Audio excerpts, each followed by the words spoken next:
Vou colocar o púlpito aqui embaixo, porque é um assunto que eu não domino. É um assunto que eu preciso estar com vocês para a gente aprender junto, entendendo que é só a graça de Deus, é só esse entendimento da palavra de Deus que tem condição de fazer isso conosco nessa noite.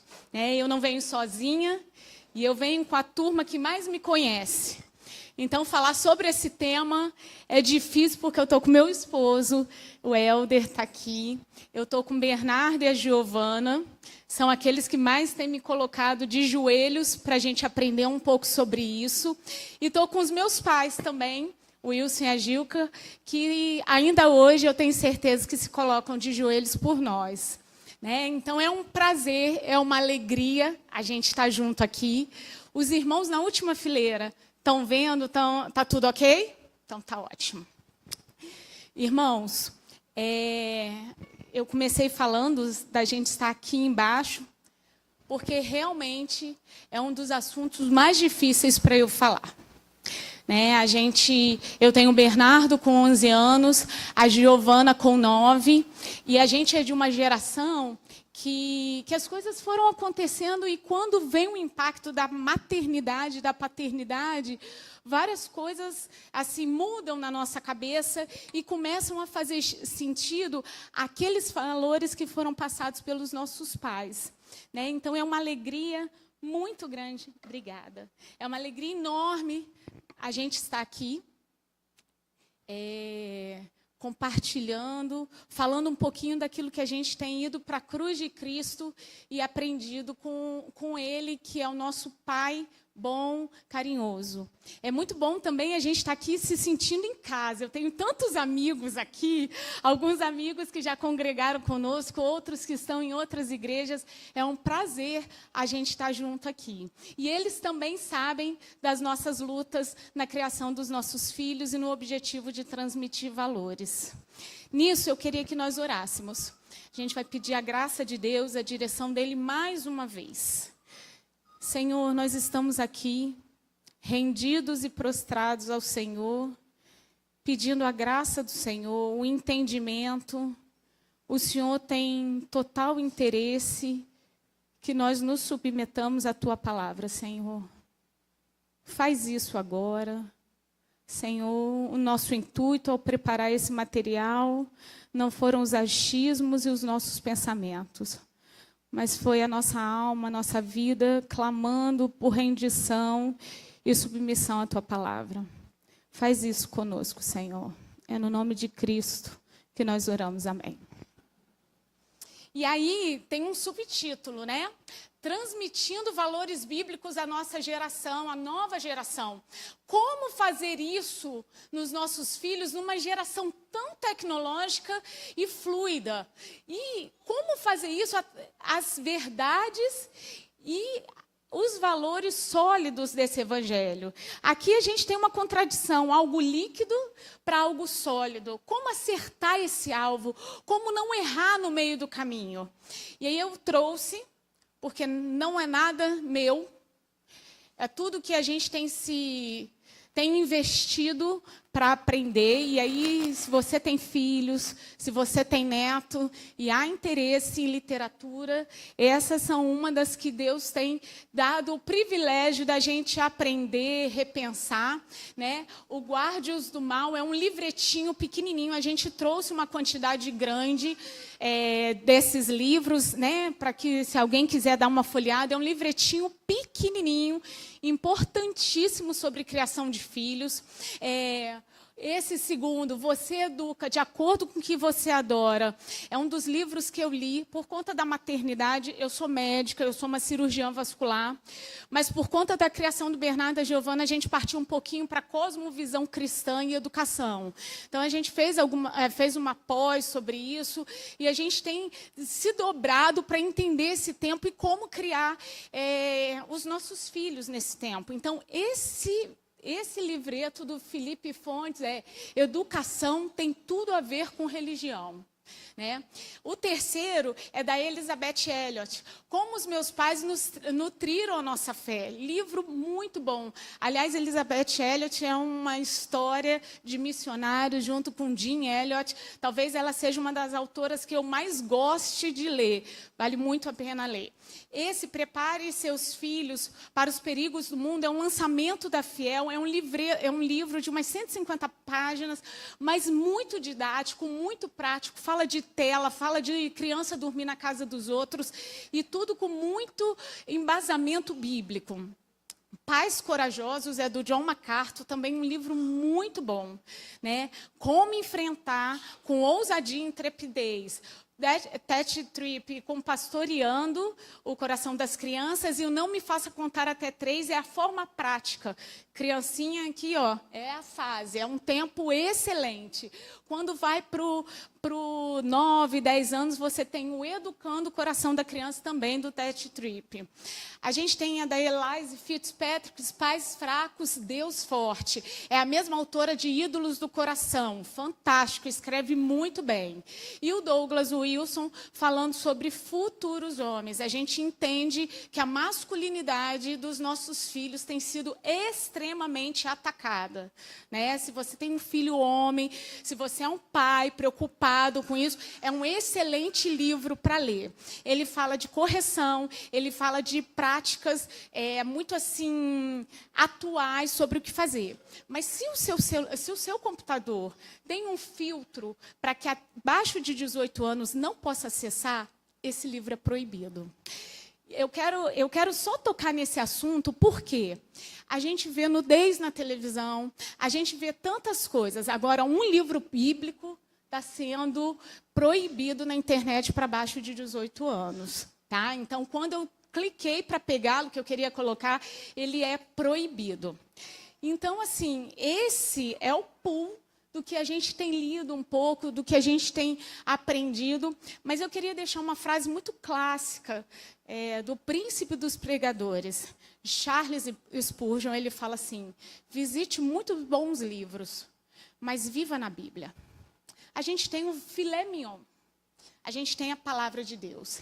Esses livros, eles têm práticas, eles têm experiências pessoais, eles têm a vivência, mas a nossa regra é a palavra de Deus.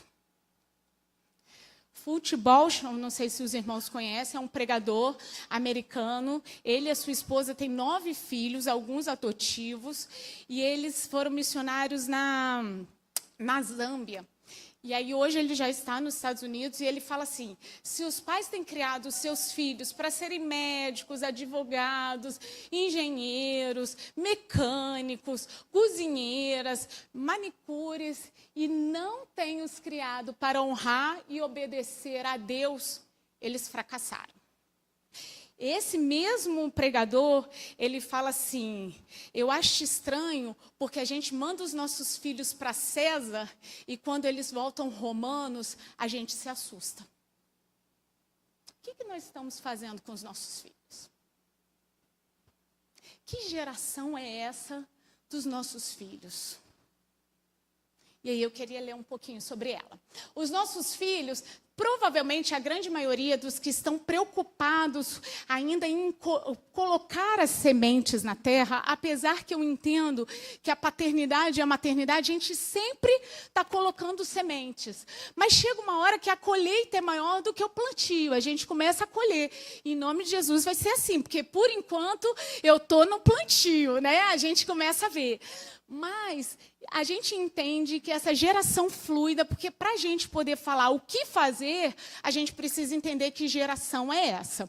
E quando se fala de geração fluida, apesar de não serem os mesmos termos, mas se confunde com gênero fluido. A gente está falando de algo que não tem forma, algo que é muito líquido, que não tem forma, que se adapta a qualquer ambiente. Então, é a geração Z e a geração alfa, né, que são essa geração fluida. Não se prendem a rótulos, começa a pensar no Evangelho. Tudo que a gente falar é a característica, mas o que isso se aplica para o Evangelho? Não se prendem a rótulos, a marcas, a estilo de vida, a identidade de gênero. São nativos digitais. Eles já nasceram hiperconectados. Eles estão aí e a mente acelerada. A geração fluida também se refere a um tipo de trabalho, de consumo. É diferente da gente.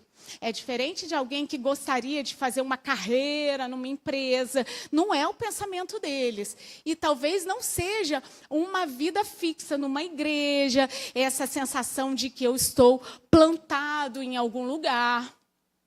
Né? Indivíduos de gênero fluidos podem se apresentar como masculino, feminino, as duas coisas ao mesmo tempo, as duas coisas misturadas, né? E essa identidade vai fluindo entre eles.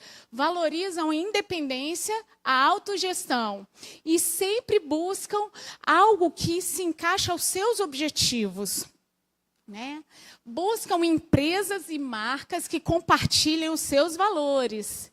Imaginem buscando igrejas, famílias que compartilhem os seus valores. Isso tem tudo a ver com a fé. Trabalham em ambientes flexíveis e inovadores. As relações sociais, as entidades, as instituições são frágeis. Porque não tem forma, é tudo líquido, se adapta do jeito que quer. Né? Esse pensamento foi principalmente patenteado por Bauman. É um pensador, um sociólogo polonês, né? E ele fala desse mundo fluido, dessa modernidade, na realidade, essa pós-modernidade líquida. Caracteriza-se pela erosão, a destruição, a quebra dos fundamentos das estruturas sociais tradicionais. O individualismo é a marca. Os laços sociais, os laços de relacionamento são passageiros. Né? E sempre muito superficiais, sem compromisso e podem ser desfeitos. A sensação de ansiedade e insegurança diante de tanta mudança e a falta de estabilidade. A experiência vale mais que o conhecimento. Pensa nisso para a fé. Pensa nisso para a fé. A mudança é a única constante. E a incerteza é a única certeza. Bem-vindo ao mundo dos nossos filhos. Como apresentar o eu sou o caminho, a verdade e a vida? Como apresentar aquele em que não há mudança e nem sombra de variação? Como apresentar um evangelho que é absoluto para um mundo líquido? Como apresentar Cristo, que se definiu como a verdade, o caminho, para uma imensa variedade de caminhos nessa sociedade pós-moderna? Enquanto o mundo é fluido, o evangelho é rocha. O evangelho é firmeza. Como fazer isso comunicar? Essa é o retrato dos nossos filhos. Chama-se janela de Overton. O Helder gosta muito de falar sobre isso. É aquilo que é impensado, e a mídia, a política, eles vão colocando devagarzinho ideias que antigamente não eram nem cogitadas. E em 10 anos elas começam a ser toleradas. Com 15 anos elas conseguem ser aceitas e com 20 anos elas se tornam verdade.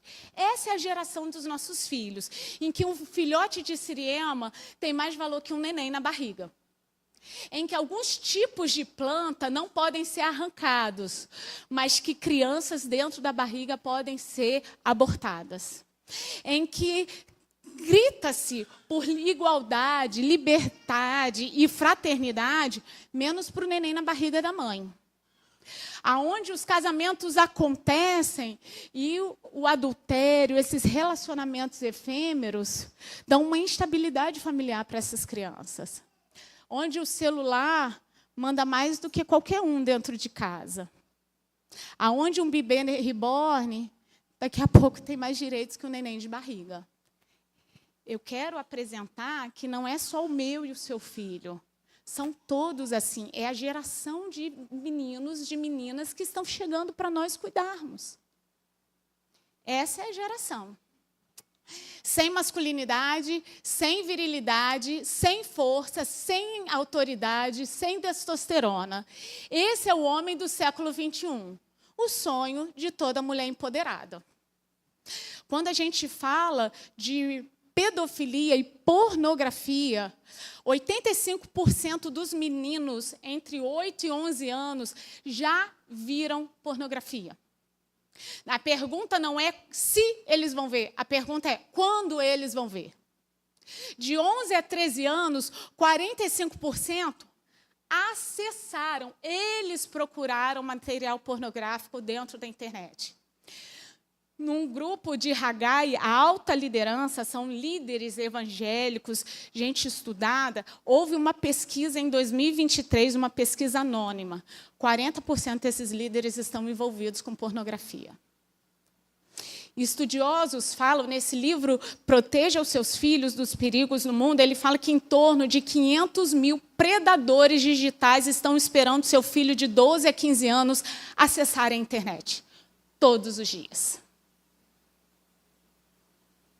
Para o seu filho, para o meu filho, família pode ser isso.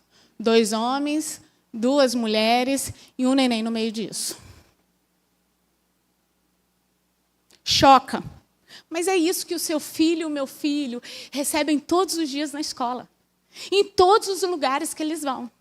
A pergunta é, como passar o evangelho nesse mundo que a gente não vai mudar, mas que a gente tem um cosmos para trabalhar, que é a nossa casa. Isso, quem conhece, tem um biscoito de gengibre muito comum nos Estados Unidos. Os Estados Unidos, em 2018, 2020, entrou com esse Genderbread, que é o biscoito do gênero, a partir de criança de 4 anos. A Flórida e o Texas foram os únicos estados que não autorizaram, mas isso é trabalhado nas escolas nos Estados Unidos. O seu sexo tem a ver com a genitália, que é macho e fêmea, mas tem um intersexo lá. Então, a partir de 4 anos, as crianças são treinadas nisso. Né? Como o coração, como ele se sente.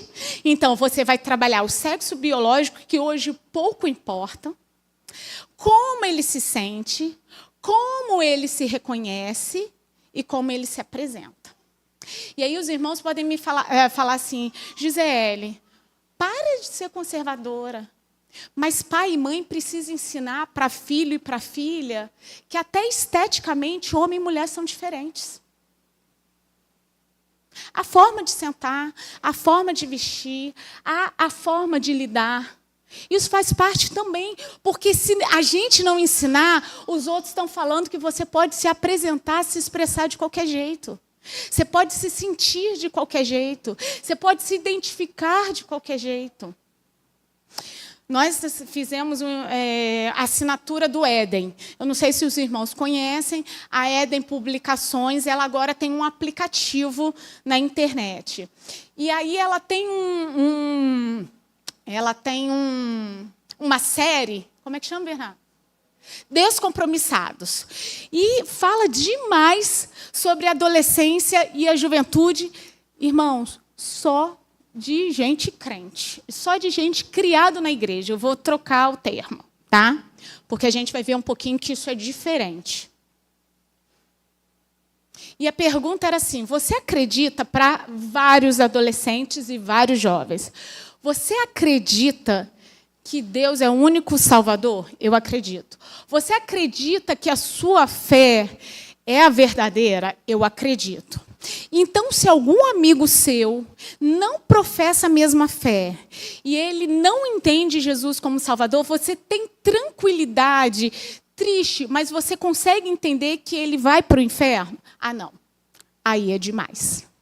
Vocês conseguem ver que não há paradoxo naquilo que crê e naquilo que faz? Conseguem perceber que não há substância naquilo que vem, que faz todo domingo aqui, mas que no dia a dia isso não ressoa, não tem prática de vida? por causa disso. O Deus dessa era cegou o entendimento dos descrentes, para que não vejam a luz do evangelho da glória de Cristo, que é a imagem de Deus. Muitos não conseguem nem entender que Cristo é o próprio Deus. Colossenses 1 diz: Ele é a imagem do Deus invisível. Ele é o princípio da criação. Por Ele todas as coisas existem e subsistem. É o Cristo de Deus. É o nosso Cristo, o Messias. Tende cuidado para que ninguém vos faça por presas suas, por meio de filosofias e vãs sutilezas, segundo a tradição dos homens, segundo o rudimento do mundo e não segundo Cristo. Está vendo como eu me identifico? Agora, olha o que vai falar do que eu sinto. O nosso coração, hoje a gente, quando caminha, né, eu sinto muito. Lembra que as experiências valem mais do que o quê? O conhecimento. O que a Bíblia fala do nosso coração? Ele é? Na minha fala assim, ele é terrivelmente enganoso. Terrivelmente enganoso. É por isso que pai e mãe não se submetem a que filho sente. A gente ouve, a gente fala, mas aqui a fala é para pais maduros que estão tentando através da palavra de Deus. Né? Tem um livro que eu gosto muito, que é Mentiras que as Mulheres Acreditam e a Verdade que as Liberta. Tem o livro das meninas, tem o livro das garotas, e agora lançaram dos meninos, Mentira que os meninos acreditam e a busca épica pela verdade. E ele fala assim, como é que nós treinamos quem trabalha no Banco Central Americano para reconhecer uma nota verdadeira? Não dá para a gente treinar cada funcionário nas falsificações. Mas a gente treina conhecendo profundamente a nota verdadeira, porque tudo que está fora dela é mentira. Eu não vou conseguir trazer todas as heresias, todas as pressões que os nossos filhos estão passando, mas a gente conhece a verdade. E é nela que a gente tem que aprumar. Passa o olho. Quando tiver com o olho fechado, passa de novo. Imagina alguém conhecendo uma cédula, conhecendo o cheiro, conhecendo a textura, conhecendo cada marca. É por isso que a gente tem a palavra de Deus. E agora, nós vamos começar a movimentar com Bíblia. Irmãos, eu não vou ter como abrir cada versículo, mas eu queria que os irmãos abrissem. Cada um vai abrindo, um abre lá embaixo, e eu gostaria que a gente fosse lendo. Porém, eu vou falar de algo que se chama cosmovisão. E para a gente falar de cosmovisão, a gente precisa quebrar os nossos achismos. Esse texto, a gente faz aconselhamento bíblico. Esse texto, para mim, é o carro-chefe. Fala assim, ó, destruindo argumentos, toda a pretensão. Tem um versículo, uma versão que fala sofismas, ideologias que se levantam contra o conhecimento de Deus. Levamos cativos. O que é levar cativo? É pegar o que a gente acha, amarrar, prender e colocar assim, eu não quero achar isso, porque a palavra de Deus é soberana sobre isso. Então é isso que a gente vai pedir agora para Deus. Que todo achismo, que todo pensamento nosso, que seja contrário à palavra dele, porque a gente vai folhear a palavra dele agora. Que ele possa ser amarrado, preso, para que Cristo cresça e a gente possa diminuir. Cosmovisão é tudo aquilo, e é um tema bem atual, né? É tudo aquilo que forma a forma da gente ver, como a gente vive, como a gente enxerga as situações. Alguns autores falam que cosmovisão é a lente, é o óculos que a gente coloca para enxergar as situações do dia a dia. Heber Campos Júnior, ele fala que não é a lente, não é o óculos, e eu gosto muito dessa definição. Porque quando a lente e o óculos não me agradam, eu posso tirar e voltar para aquilo que eu pensava. Mas cosmovisão é o sol, é a luz de Deus, que brilha e ilumina tudo. E mesmo que eu não queira ver, ela existe. Ela está lá. Eu posso estar ou não submissa a essa cosmovisão. E a cosmovisão rendida a Cristo, ela se dobra com alma, com coração, com força e com conhecimento de Deus, para que a gente possa gerar o quê? Um adorador. A adoração, ela não é só com o coração. A adoração não é só com conhecimento. A adoração é o ser todo rendido à soberania de Deus. Então, quando a gente fala de cosmovisão, a gente tem que responder para os nossos filhos sobre criação, queda, redenção e consumação. Quando a gente fala de criação, e aí se seus filhos estão na escola como os meus, eles vão falar da Lucy, que tem mais de 3 milhões de anos, do evolucionismo, do Big Bang, e nós precisamos responder que pela fé e pela palavra de Deus, nós cremos num Deus que faz o bará, ele faz do nada tudo acontecer. É aquele que molda o ser humano na trindade e sopra, dá o ruá de Deus. A gente crê nisso. O cristão rendido, ele crê. Ele não vai ver se a ciência encaixa nisso. Ele crê nisso. A queda está lá em Gênesis 3. Quem foi a nossa queda? Pecado. A queda é o pecado. A redenção é Cristo. Ele é a nossa salvação. E a consumação é que um dia ele vem nos buscar e em nome dele nós estaremos reinando com ele eternamente no céu. Essa é a vida do cristão.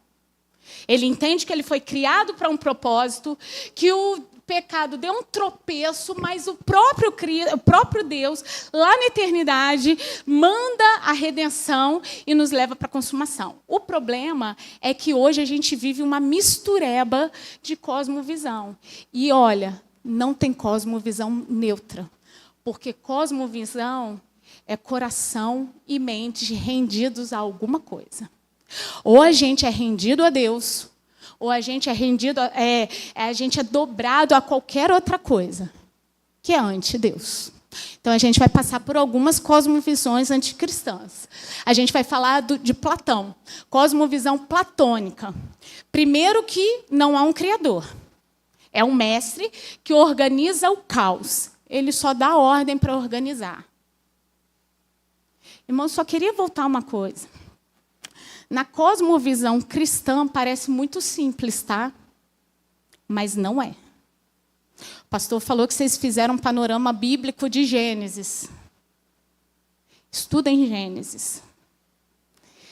Vamos colocar armas nos nossos filhos para eles saberem responder às pressões que eles são colocados. Tá? É lógico para a gente, mas não é lógico para um menino de 11, 12, 13 anos. Para uma menina de 10, 11, que estão sendo martelados 5, 6 horas na escola todo dia. Voltando. Platão, o mestre organiza o caos, a matéria é ruim, então a redenção é eu ir para onde? Para as ideias. Porque nas ideias a matéria não está corrompida. Quando a gente vai para o iluminismo, eu estou fazendo uma linha do tempo aqui. Platão. A gente está indo agora para o iluminismo. O iluminismo é aquela hora que eu vou romper com a Idade Média e indo para a Idade Moderna. Eu estou rompendo aonde a razão fala que tem mais poder do que a religião. A queda, a criação, a matéria sempre existiu e a razão era acima de tudo. Porém, a religião era o ópio do povo. A religião era um lugar de uma mente nebulosa, porque sabe o que importa? É a ciência. Eu vi isso na pandemia. A ciência iria fazer a nossa redenção. Marxista materialista. Vamos lá. A criação. A matéria autocriada, é aí que Darwin entra, junto com Karl Marx e Friedrich Engels. Tá? Tudo era muito comum e sem relações familiares. Aonde entra a queda, o homem começou a se relacionar, ele entendeu que ele precisava dar condições melhores para os seus filhos, e para isso ele foi fazendo propriedades privadas por conta da família. Então, quem é a queda? É a família. Qual é a redenção do marxismo? É acabar com a família e com a propriedade privada. Dentro do marxismo, a gente começa a ter outras, por isso que a gente tem hoje o marxismo cultural, né, que a gente entende que é anticristão, né, é o humanismo, que o ser surge, né, a queda é a religião, porque a religião coloca amarras, né, e a redenção, eu preciso do individualismo, eu preciso do meu bem-estar individual. E o feminismo é uma parte dessa, mas ela considera que a queda é a sociedade patriarcal. É por isso que os homens estão sendo bombardeados. E quando eu vou ter a redenção?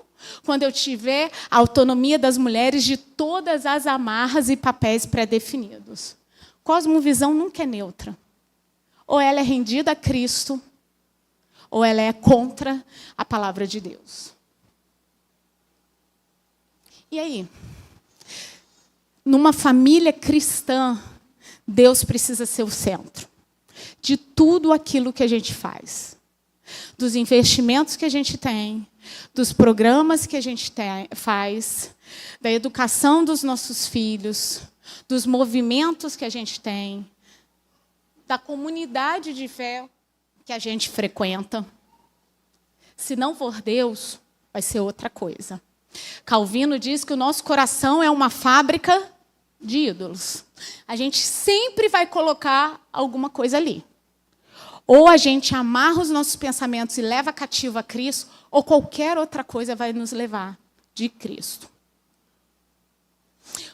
Agora, irmãos, mexer na Bíblia. Como que era o Antigo Testamento? O Antigo Testamento era de uma geração a outra. Imaginem só, a gente está no Pentateuco, a gente está na Torá, nos 5 primeiros livros. Né? Então, a gente está caminhando. Como é que era Jacó? Quando Jacó sai e vai para o Egito, porque José foi lá, virou governador, tirou aquele povo, a família de 70 pessoas e levou lá para o Egito. Como é que os irmãos acham que foi a passagem da fé? De geração a geração. Porque quando Moisés nasce, 400 anos depois, eles esperavam quem? Eles esperavam o libertador. Se a gente for ver, Deuteronômio, é antes do povo entrar na terra prometida, Moisés dá uma repassada em tudo. E aí, em Deuteronômio 31, 9 a 13, alguém abriu? Então, pode levantar e ler alto, Pedro, vai lá. E Moisés escreveu esta lei, e a entregou aos sacerdotes, os filhos de Levi, que levavam a arca do pacto do Senhor, e a todos os anciãos de Israel.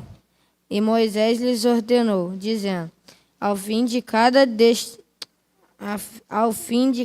7 anos, na solenidade do ano de remissão, na festa dos tabernáculos, quando todo Israel deverá comparecer diante do Senhor teu Deus, no lugar que ele escolher, lerás esta lei diante de todo Israel, aos seus ouvidos. Congrega o povo, os homens e as mulheres, e as crianças e os estrangeiros que estão dentro das tuas portas, para que possam ouvir, e para que possam aprender e temer ao Senhor vosso Deus, e observar e cumprir toda a palavra desta lei. E para que os seus filhos, que não conhecerem nada desta lei, passam a ouvir e aprender a temer ao Senhor vosso Deus, enquanto viverdes na terra a qual ides, passando o Jordão para possuí-lo. Nesse horário, o culto público está sendo instituído. Sabe quando seria o culto público? De 7 em 7 anos. De 7 anos. A gente tinha 3 festas anuais aqui, em que somente o homem, a princípio, era obrigado, a família podia ir. Mas a lei só seria lida em público, nesse ajuntamento aqui, de 7 anos. Então, a palavra de Deus não era passada pela igreja. A palavra de Deus era passada, sabe aonde? Ouve, ó, pois, Israel. Onde que está isso? Isso aí é para ser gravado. É o Shema de Deus. Deuteronômio 6. Ouve, ó Israel, o Senhor é o único Deus. Ouve, Israel. Amarás, pois, o Senhor teu Deus de todo o teu coração, de toda a tua alma, de toda a tua força. Essas palavras que hoje eu te ordeno, elas estarão no teu coração. Olha só, está falando para os líderes religiosos? Não, está falando para pai e para mãe. E olha o que ele fala. E tu as inculcarás a quem? Aos teus filhos. E delas falarás assentado em tua casa, andando no caminho, ao deitar-te, ao levantar-te. E também as atarás como sinal na tua mão. E te serão como frontal entre os olhos. E as escreverás nos umbrais da tua casa e nas tuas portas. A gente tem um pastor que a gente gosta muito, ele fala que sabe o que é inculcar? É pegar um arco com uma flecha e ir flechando. Flecha uma, flecha 2, flecha 3, flecha 4, flecha 5, até aquela palavra ir entrando na cabeça, até chegar, sabe onde? No coração. Essa é a minha função e a sua função. Não estou tirando o papel de uma igreja estruturada, bíblica, a função pastoral. Mas eu estou falando, filho de crente não vem para a igreja para aprender de Bíblia. Filho de crente vem pronto para a igreja, para a comunhão dos santos, para trabalhar no templo, para edificar a vida dos outros. Sabe por quê? Porque ele tem pai e mãe que bate no peito e assume essa responsabilidade. De flecha uma, e flecha outra, e flecha a terceira, e saiu errado, flecha a quarta e saiu torto, porque sabe que quem está flechando é pecador também. Quando eu estou atirando a minha flecha na vida do Bernardo e na vida da Giovana, Deus está atirando na minha. Porque é só a graça de Deus abençoando pecadores para cuidar de pecadores. Mas é isso que o nosso Deus definiu para a gente. Se o seu filho de pais crentes, tem vindo para a igreja para aprender de Bíblia, meus irmãos, nós estamos em pecado. Nós não estamos cumprindo o Shema de Deus. Shema ou Shema de Deus. Tu as inculcarás, e flecha, e colocarás como ataduras na mão para apontar o caminho. Testeiras para direcionar o olhar dos nossos filhos. Nos umbrais, essa casa é de Cristo, a palavra dele é soberana nessa casa. E de 7 em 7 anos esse povo se reunia. E juntos eles adoravam, mas os filhos vinham discipulados. Os filhos vinham preparados. Os filhos vinham treinados. Vinham preparados para manejar a palavra de Deus, que era menor. O que está em Salmo 78, 3 a 5. Alguém pode ler bem alto? Vou dar para o Bernardo. Os quais ouvimos e conhecemos, e nossos pais nos contaram, nós não os esconderemos de seus filhos, mostrando à geração que está por vir os louvores do Senhor e a sua força e as suas obras maravilhosas que ele fez. Pois ele estabeleceu um testemunho em Jacó e nomeou uma lei em Israel, a qual ele comandou aos nossos filhos, aos nossos pais, de que eles deveriam fazê-la conhecida a seus filhos. Nós não encobriremos. Se a gente está encobrindo o que Deus fez no caminho, irmãos, a Bíblia é uma história só, dividida em 66 livros. Mas o Deus, a Trindade que se revelou lá no início, ela está desenhada no livro todo, na Bíblia toda.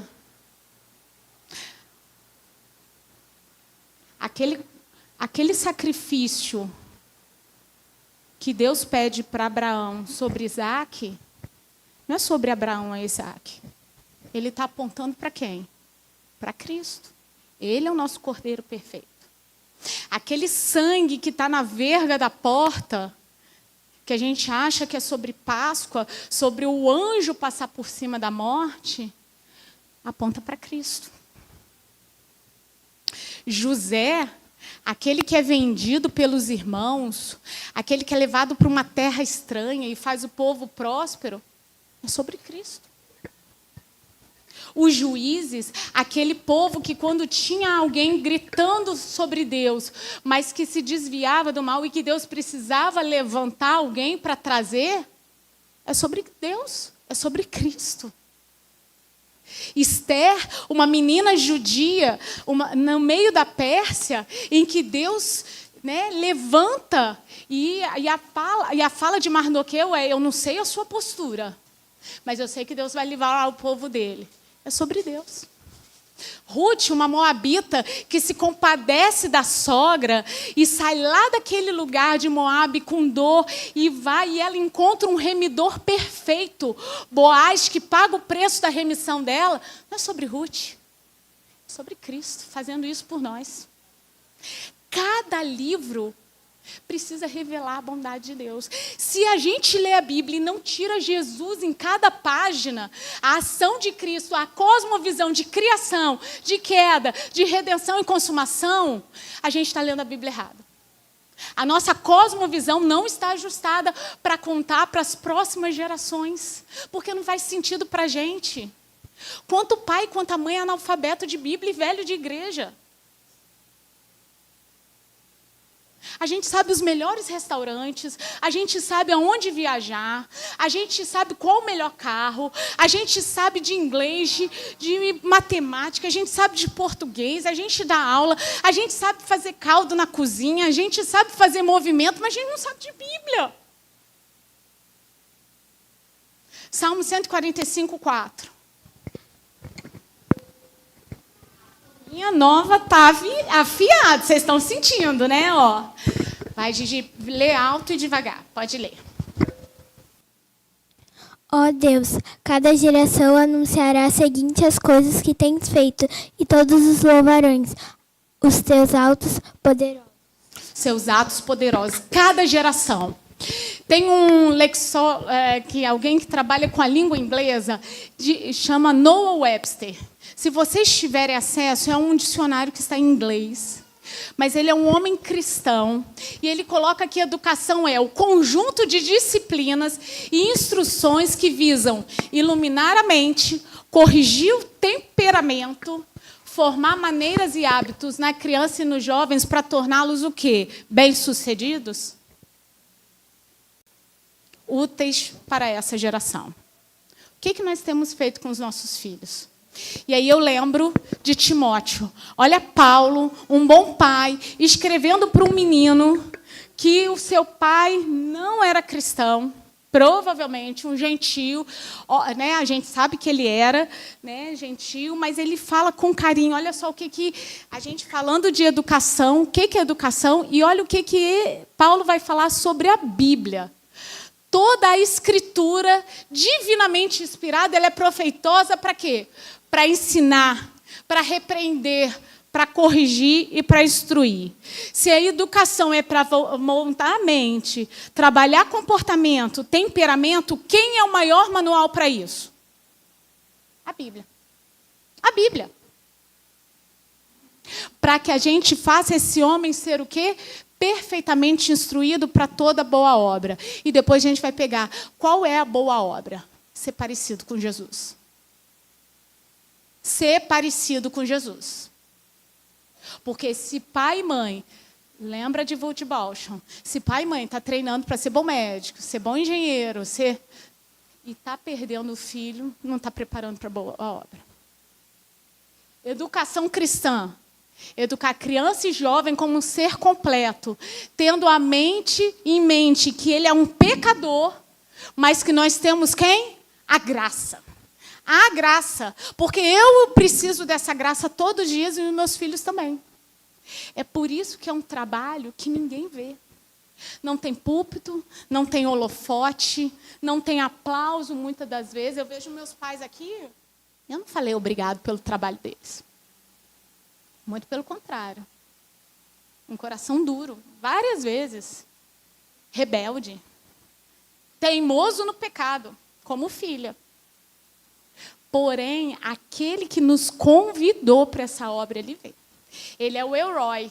Lembra do Elroy? Lá com Agar, quando Agar sai e está lá no deserto, Ismael está morrendo e Deus fala assim, volta. Ele é o Deus que vê. Os nomes de Deus servem para isso. Jeová Nissi é a nossa bandeira. Jeová Rafael é o Deus que cura.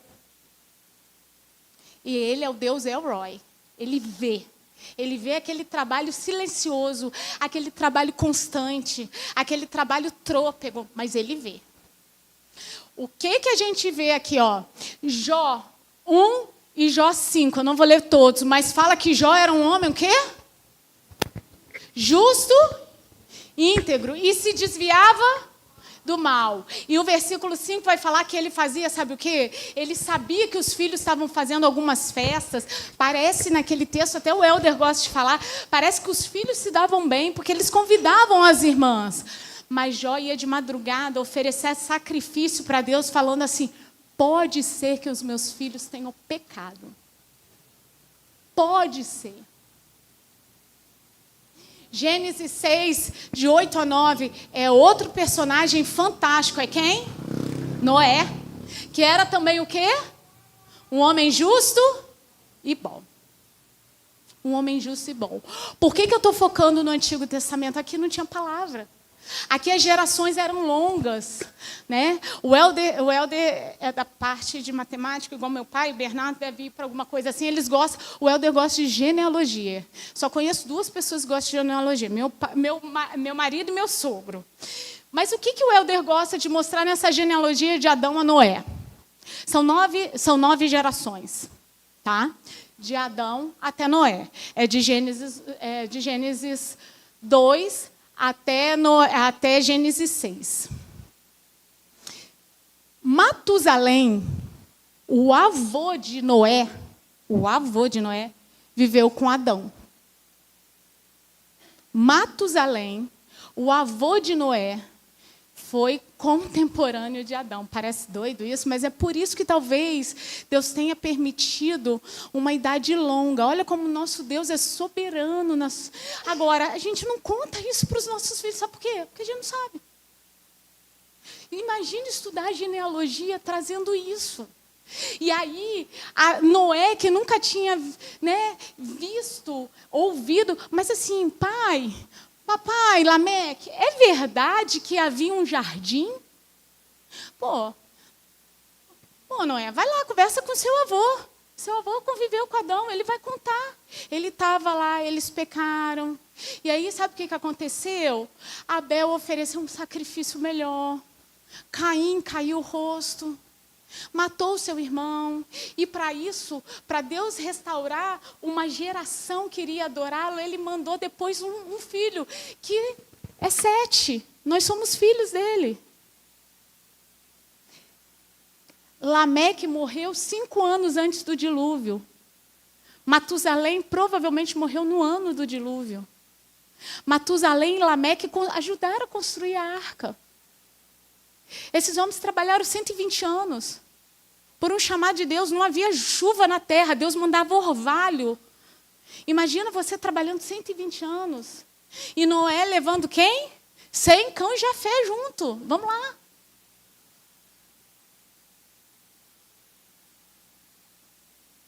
Quanto da gente tem trabalhado genealogia? O que os nossos avós contaram para a gente? O que os meus pais têm contado para os meus filhos? Eles têm sentado? Há pouco tempo eu tive numa palestra sobre uso das telas, né? E aí todo mundo falando dos perigos, das curtidas e não sei o que lá. E uma coisa que eu quis levantar a mão e falar assim, meus irmãos, quando a gente deixa os nossos filhos usarem muito as telas, a atenção cai. Como que a gente vai orar? Como a gente vai adorar um Deus que usa a palavra dele, precisa de oração, meditação, se a mente dos nossos filhos não está sendo treinada para isso? Nós estamos pecando. Se a gente deixa os nossos filhos usarem muito celular. E não é sobre risco de pedofilia. Meus irmãos, o crente olha mais fundo. Isso olha os que não são cristãos. A gente pergunta quanto tempo nossos filhos estão tirando de uma adoração, de um culto doméstico. Nossos filhos, eu começo a orar, eu não sei as irmãs, eu começo a orar, Senhor, nosso Deus, nosso Pai. Ai, o Bernardo tinha trabalho, ai, eu tinha que comprar sabão, eu tinha que comprar bucha. De repente, eu estou fazendo lista de compras. Nós perdemos a capacidade de adorar o nosso Deus. E os nossos filhos mais ainda. E vai ter hora que meus filhos vão entender, e vai ter hora que não vai entender, mas eu sou autoridade sobre a vida deles, e está tudo bem. Pais que desejam ardentemente passar a ação da fé, eles fazem o quê? Isso não é uma lista minha, isso é um pouco do resumo daquilo que a gente tem pego. Mas eu queria focar no versículo do João 17, 19. Em favor deles eu me santifico, para que também eles sejam santificados pela verdade. Pai e mãe que não ora, que não se dobra, não tem como transmitir fé. Isso é o Cristo. É o Cristo de Deus orando na oração sacerdotal. Ele pediu lá no 3 e no 4, pedindo para que não nos tirasse do mundo, mas que nos livrasse do mal. Né? No versículo 17, ele fala assim, ó, santifica-os na verdade, a minha palavra é a verdade. Não há santificação se não houver conhecimento profundo da palavra de Deus. E aí ele vem de novo. Agora, para eles serem santificados, eu estou me santificando. Por quê? Cristo precisava ser mais santo? Apesar que Hebreus vai falar que, conforme as provações, ele foi se tornando um homem experimentado. Mas Cristo precisava se santificar? Santidade aqui tem a ver com sacrifício. Por conta deles eu me entrego. Pai e mãe que querem passar o bastão da fé se santificam. Inclusive se sacrificando ao máximo. Não sacrificando para virar à noite no trabalho também. Para dar um melhor estudo também. Mas se santifica na palavra. É sacrifício. O que está em Efésios 3, 14 e 17? Algum adulto lendo alto? Por esta causa me ponho de joelho diante do Pai, de quem toma o nome toda a família, tanto no céu como sobre a terra, para que, segundo a riqueza da sua glória, vos conceda que sejais fortalecidos com o poder, mediante o seu Espírito no homem interior, e assim habite Cristo no vosso coração pela fé, estando vos arraigados e alicerçados em amor, a fim de poderdes compreender com todos os santos qual é a largura e o comprimento, a altura, a profundidade. Amém. Pais e mães que desejam passar o bastão da fé, eles oram. É por essa causa que eu me coloco de joelhos, para que Cristo habite ricamente no seu coração. A gente ora e a gente traz o filho aqui, ó. É assim, filho, ó. Ó, filho, você abriu o olho. Filho, você está falando. Filho, você não está prestando atenção. Filho, é reverência. Filho, ó, é assim. Pai e mãe que desejam passar o bastão da fé, estudam e meditam na palavra. 2 Timóteo 2,15, o que fala? Deus aprovado, como obreiro que não tem de que se envergonhar, que maneja bem a palavra da verdade. Nossos filhos vão saber manejar a palavra da verdade estando pequenos? Precisa de ensino. Agora, se um pai e uma mãe não manejam, como? Não tem como. Salmo 1, 1-2. Bem-aventurado o homem que não anda segundo os conselhos dos ímpios, não se detém no caminho dos pecadores, não se assenta na roda dos escarnecedores. Tem o seu prazer na lei do Senhor e nela só vai lá de domingo em domingo. É isso? Nela se medita dia e noite. Dia e noite. Salmo 119, 9. Como poderá o jovem tornar puro o seu caminho? Conhecendo a palavra de Deus. Como conhecerão se não tem aquele texto missionário, né? Como virão se não há quem pregue? Gente, nosso maior campo missionário é dentro de casa. Como virão se a gente não prega? Eles se santificam. E aí tem a ver com sacrifício, né? É esse texto. Eu me santifico, eu me santifico. Investem suas vidas na criação dos filhos. Lucas 2, 41 a 42. Todos os anos iam seus pais a Jerusalém à festa da Páscoa. E, tendo eles já 12 anos, subiram a Jerusalém segundo o costume do dia da festa. E regressaram eles, terminando aqueles dias. Ficou o menino Jesus em Jerusalém, e não soube José nem a sua mãe. Gente, é Jesus. Pai e mãe de Jesus tinham que treinar Jesus na palavra? Tinha que levar Jesus para o culto? Tinha. Tinha. Sabe por quê? Não porque ele precisava, mas a gente precisava de exemplo. Eu e você precisamos de exemplo prático. É por isso que Maria, José iam. Lógico que haviam outros filhos e filhas, né? Lógico que havia, a gente sabe no relato bíblico que sim, mas eles iam. Provérbios 3, 5 a 7, Júnior. Confia no Senhor de todo o teu coração, não te após no teu próprio entendimento. Reconhece o Senhor em todos os teus caminhos, e Ele endireitará as suas veredas. Não seja sábio aos teus próprios olhos, teme ao Senhor, e aparta-te do mal. Não sejam sábios aos seus próprios olhos. Temam ao Senhor. 2 Timóteo 1, 5.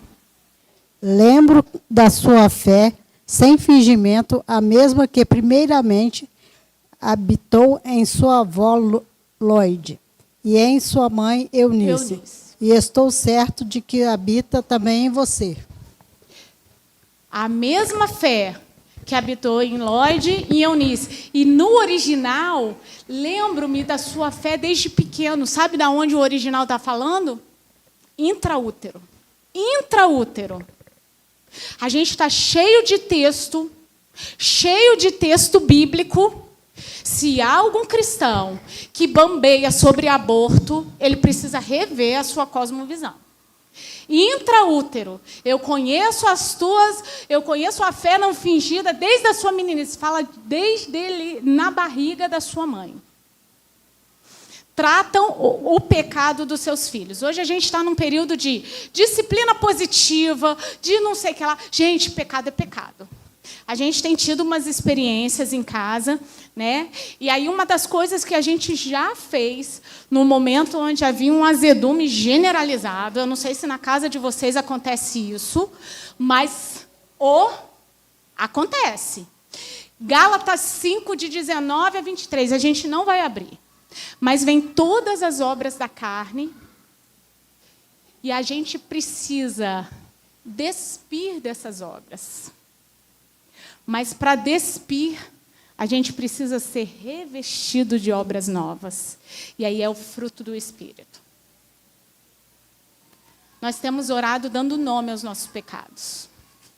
Senhor, quebra minha ira. Eu sou uma mulher irada. Senhor, eu sou uma mulher legalista. Senhor, quando eu corrijo o Bernardo e a Giovana, a minha vontade é falar assim: quem vocês acham que vocês estão falando? Mas o cristão não corrige para mim.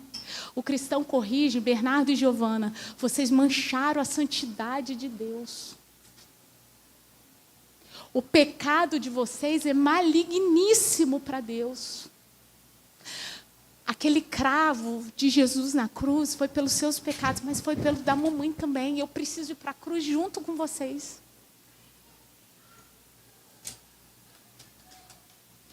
Pais que querem passar o bastão da fé, eles treinam apologética. Decora esse texto, decora esse termo. É a defesa da fé. Meus irmãos, se os nossos filhos estão indo para a escola, passar 6 horas, a gente está em casa, a gente não treina nossos filhos, eles vêm 1 horinha na escola dominical, o Helder gosta de falar, a gente está fazendo marquinhas, enquanto o mundo está mandando as garras nele. mandando as garras neles. Se a gente não sabe, peça a Deus, estudo, desliga o celular, desliga a televisão e vamos estudar. A gente precisa disso. Nossos filhos precisam entender de criação do mundo, de que Deus formou homem e mulher. E aí não é assim, deixa eu ver se isso encaixa na minha fé. Não, eu saio com os óculos colocados. Lembra de cosmovisão? Eu saio com os óculos colocados. Deus é bom, Deus é misericordioso, mas Deus é justo. Deus fechou a porta da arca e tinha criança batendo e ele não abriu. Um dia, nossos filhos, essa turma aqui, eu falo com propriedade porque eles são todos filhos de amigos nossos, a gente ora por essa turma aqui toda. Se qualquer um deles hoje morre, eles têm um encontro pessoal com Deus. Eles são indesculpáveis, porque para quem é muito dado, muito será cobrado. Os nossos filhos, e sabe para onde as flechas do diabo estão apontadas? Estão para lá. Mas no nosso, eles escolhem os guerreiros mais potentes, porque eles querem fazer os nossos filhos tropeçarem. E aí o pai e a mãe vai e ora. O pai vai e a mãe vai e estuda. O pai e a mãe vai e pede, Senhor, tem misericórdia da gente. O pai e a mãe entendem, e aqui eu não estou falando de batismo, não estou falando de profissão de fé, eu não estou falando de movimento de igreja, eu estou falando de reconhecimento de pecado. Se seu filho pratica um pecado e não tem arrependimento, não tem noção de que aquilo feriu a santidade de Deus, seu filho precisa ser evangelizado. Ele pode ter 3, 4, 5 anos de batismo, ele pode ter feito profissão de fé, porque às vezes a gente quer discipular quem não é crente. A gente precisa, lembra do inculcar? E lança a primeira flecha, e lança a segunda, e lança a terceira, e parou na calota craniana, e lança de novo, e vai passando, até chegar ao coração. A pergunta é, às vezes a gente trata como crente quem não é crente. Nós somos crentes. Porque se a gente não obedece, a prova de conversão é a obediência. Se a gente não está fazendo isso, e eu quero falar, irmãos, muitas das vezes eu não faço. Muitas das vezes eu não faço, mas eu não estou falando que a Gisele tem que fazer. A gente está abrindo a Bíblia e pedindo em Deus a orientação, o que é para fazer nesse tempo para os nossos filhos, para mais uma geração não se perca. A casa revela a cosmovisão. Qual música que a gente ouve? Quais programas de televisão a gente vê? Quais são os nossos compromissos? A gente sonha com um passeio, sonha com umas férias, mas a gente investe num congresso cristão. A gente passeia com os nossos filhos e naquele momento de passeio, de ver uma natureza, meu filho, os céus declaram a glória de Deus. E o firmamento. E sabe por que a gente sabe que amanhã vai ter sol? Porque o sol nunca deixou de falhar.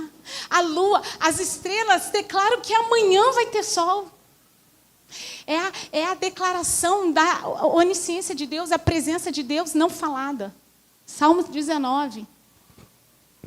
O nosso dinheiro está relacionado com isso. Os nossos compromissos estão relacionados com isso. Aquele primeiro livretinho, Guardai-vos do Mal, fala assim, se seu filho está numa chuva danada, ele tem uma aula de inglês, e você cruza a cidade e leva... Mas no domingo de manhã, você não acorda seu filho para ir para a igreja, já revelou a prioridade da sua casa. Já revelou. Se ele vai para um acampamento, você preparou roupa, você preparou a comida, o colchonete, mas não cuidou da Bíblia, não leu o texto, não preparou, não mandou seu filho armado para aquele lugar, não é o seu foco. Não é o seu foco. Pais unidos numa frente de disciplina. Anotem isso daqui. Vai falando que Deus, como um pai piedoso, ele nos corrige, e a correção para nos trazer para o caminho. Então, pais que querem passar o bastão da fé, eles são rígidos na disciplina. Eles são rígidos. Isso é quase uma blasfêmia a gente falar isso hoje. Mas eles são rígidos, eles são misericordiosos, amorosos, porque o intuito não é a punição, o intuito é trazer esse coração rendido a Cristo. reconhece que necessitam desesperadamente da graça de Deus, porque Jesus Cristo veio para salvar pecadores, do qual eu sou o maior. Pai e mãe rendido a Cristo que querem, eles sabem que eles são pecadores. O homem, papel do homem. O homem é o sacerdote. O sacerdote é aquele que vai na presença de Deus em favor dos outros. Se nós, como famílias, nós estamos com os nossos papéis alterados, eu não estou falando para não crente, irmãos. Eu estou falando para crente. Para gente que teme a Deus. Que está com a cosmovisão sendo ajustada através da palavra de Deus todo dia. Se esse homem cristão que está na igreja, que trabalha no louvor, que está no estacionamento, que está na arrumação, se em casa ele não é aquele que leva a sua família à presença de Deus, ele está pecando. Se a mulher não é aquela ajudadora que auxilia nessa missão, é por isso que ela é submissa. Que fala ali naquele texto, né, que a mulher cristã, através do seu papel de mãe, ela consegue desfrutar da fé, do amor, da santificação e do bom senso. Peguem esse texto, se você é mulher.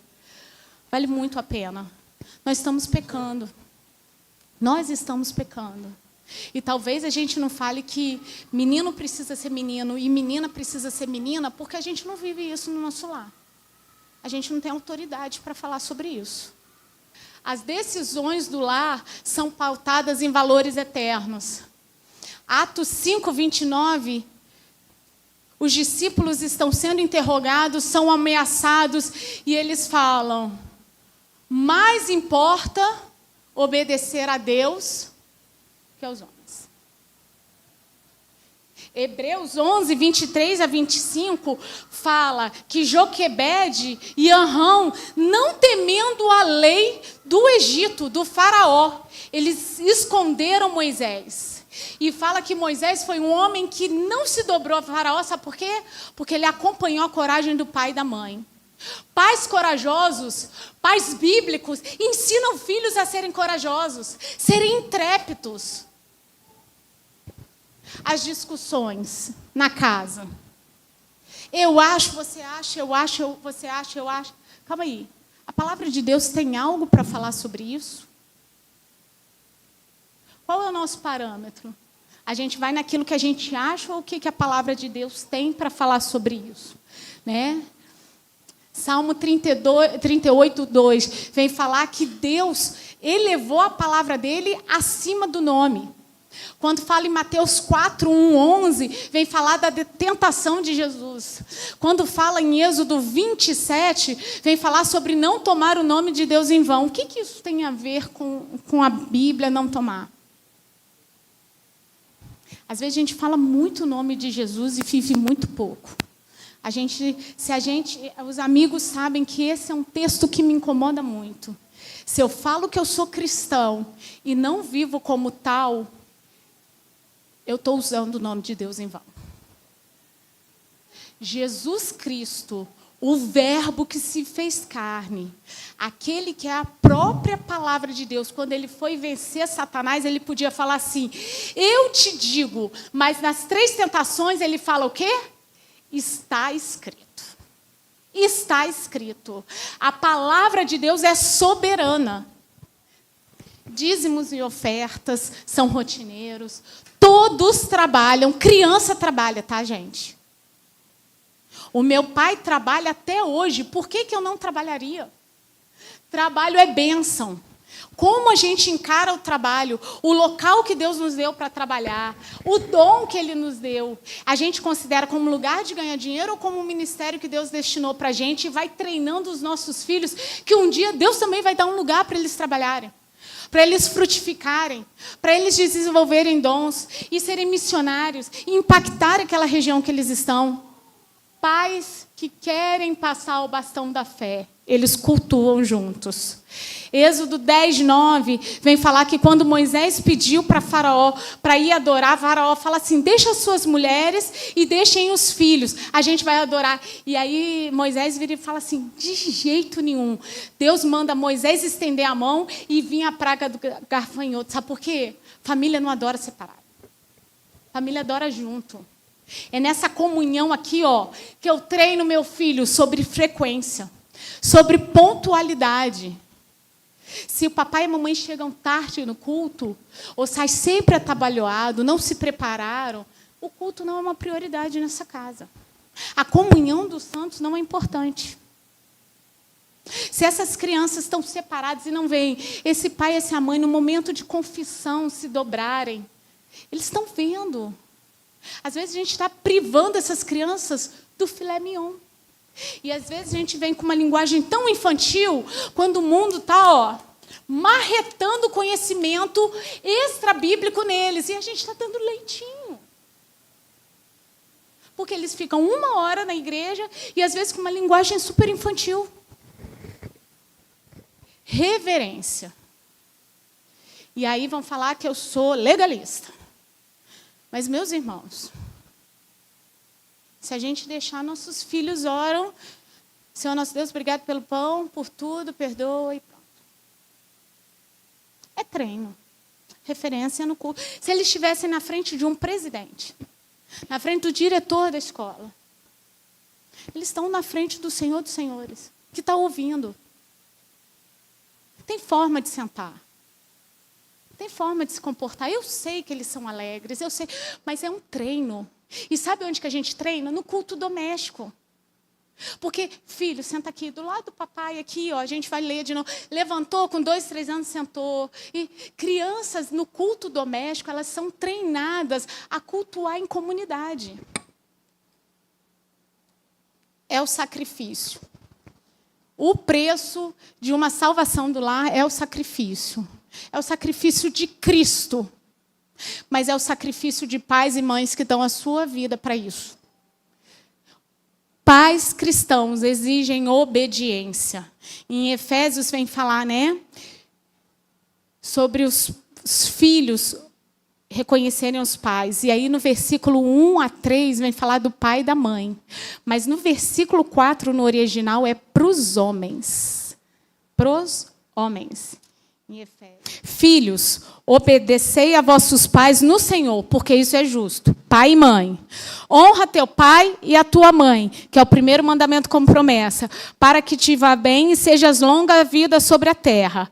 E vós, pais, homens, não provoqueis a ira nos filhos, mas criai-os na disciplina e na admoestação do Senhor.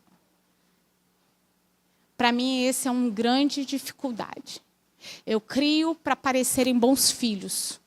Eu crio para parecerem educados. Mas a gente precisa criar na disciplina e na admoestação do Senhor. Pais que querem passar o bastão da fé, clamam por sabedoria. Tiago fala que sabedoria Deus dá livremente. Nós precisamos ir mais para a cruz. Elizabeth Elliot vem falar assim, ó, acho que papai e mamãe viam as joias através dos deveres. Viam sua obra como um inestimável privilégio de cooperação com Deus. Viam os filhos como dele, de Deus, emprestados por um curto período de tempo. E viam o lar como um pequeno cosmos que necessitava render glória a Deus. Ou a gente enxerga isso, ou a gente está fora da cosmovisão cristã. Irmãos, eu começo o dia com devocional. E eu tenho a certeza, quando eu acabo a devocional, que vai ser um dia perfeito, que eu vou estar diante da vontade de Deus, cumprindo tudo aquilo. As crianças acordam, dá um azedume, em meia hora eu já saí totalmente da graça, já saí totalmente, tirei Deus do trono, já me coloquei. A gente precisa da graça de Deus. A gente precisa ter a nossa mente, Romanos 12, transformada, para que a nossa vida exalte isso daqui. O meu lar não é mas a gente está em trabalho para que seja. Estamos treinando pais e filhos para isso. Pais que querem, eles pagam um preço por posicionamento. Não tem público. A gente fica muito sozinho. Você toma decisões que não agradam a maioria. E geralmente paga um preço alto. Josué aqui. Eu não sei o que vocês vão fazer. Eu não sei o que vocês, como povo, vão fazer. Eu acabei de contar o que Deus fez por nós. Porém, eu e a minha casa, nós serviremos ao Senhor. Nós não estamos preocupados com o evento. Nós não estamos preocupados com barulho. Isso faz parte. Mas a gente está cavando fundo para saber se o coração do nosso filho tem fruto de arrependimento ou não. Eles confiam no cuidado de Deus na jornada. Esdras é uma das 3 idas, né, do povo da Babilônia voltando para Jerusalém para reconstruir. Vai Zorobabel, vai Neemias na parte administrativa e Esdras vai na parte espiritual. E fala que ele pediu várias coisas para Artaxerxes, o rei da Pérsia. Está em Esdras 8. Muito legal essa história. Mas chega uma hora que ele vira e fala assim, ó, Esdras 8, 21. Então apregoei ali um jejum junto ao rio Ava, para nos humilharmos perante o nosso Deus, para lhe pedirmos jornada feliz para nós, para nossos filhos e para tudo que era nosso. Eu tive vergonha de pedir ao rei exércitos e cavaleiros para nos defenderem do inimigo no caminho, porque já lhe havíamos dito, a boa mão do nosso Deus é sobre todos os que o buscam, para que o bem deles, mais a sua força e a sua ira contra todos os que nos abandonam. Nós, porém, jejuamos e pedimos isso ao nosso Deus, e ele nos atendeu. Talvez falte jejum e oração nas nossas casas. Talvez falte mão no arado. Talvez falte tudo. Mas a palavra de Deus mostra o caminho. Famílias que querem passar o bastão da fé, eles compartilham a sua experiência com Cristo. Eu posso contar para o Bernardo e para a Giovana o que Deus fez na minha vida. Meus pais, eles tinham meio que um cantinho da fé, um cantinho de memorial. E tinham as marcas da nossa família. Motivos que nós oramos, doenças que nós passamos. Né? E aquilo a gente olhava, aquilo vinha rápido na mente. Algum acidente que houve. Como falar de Deus se esse Deus não é um Deus pessoal? Não se relacionou conosco? A gente precisa desligar o celular e contar as maravilhas que Deus fez, quem eu era, onde só eu sei onde Deus me tirou e me colocou. Esse coração perturbado, trôpego, bambo, cambaleante. E pais que querem passar o bastão da fé, eles clamam por forças e renovo de Deus. Mas eu esmurro meu corpo e o reduzo à escravidão, para que, tendo pregado aos outros, não venha eu mesmo ser desqualificado. Enquanto a gente cuida da vida dos nossos filhos, o nosso corpo vai sendo socado, quebrado, para que a suficiência de Cristo seja manifesta e a gente não se perca. Irmãos, é muito cansativo ser pai e mãe. É um privilégio, mas é muito difícil. Deus tem renovo para a gente, para mãos cansadas, para joelhos trôpegos, para que a gente continue aplanando caminhos para aqueles que são mais imaturos na fé. Sobre a salvação dos filhos. Trabalhe como se dependesse só de você, mas descanse dependendo que depende só de Deus. No caso da salvação de um filho, os pais são os meios e Deus usa meios. Enchendo a talha d'água, é isso que pai e mãe faz. A gente enche a talha d'água, a gente molda para a vida, para que o Espírito Santo faça uso dessa disposição favorável com relação à mensagem cristã. Então, eu trabalho para preparar os corações dos meus filhos, para que vejam o invisível. A fé aí, ó, é a certeza daquilo que eles não viram. Mas é a convicção dessas coisas. Faço como Elias. Lembra Elias com os profetas de Baal? Elias montou o altar e jogou água. Os profetas de Baal cansados, desgastados. E aí Elias enche de novo e enche de novo. Mas quem que manda o fogo? É Deus. Meus irmãos, nós não vamos salvar nossos filhos. Mas a gente vai preparar o altar. E vai clamar uma vez, e vai clamar duas, e vai clamar três, para que Deus desça com fogo sobre a vida dos nossos filhos. Orem por nós. A gente não vive tudo isso que foi falado.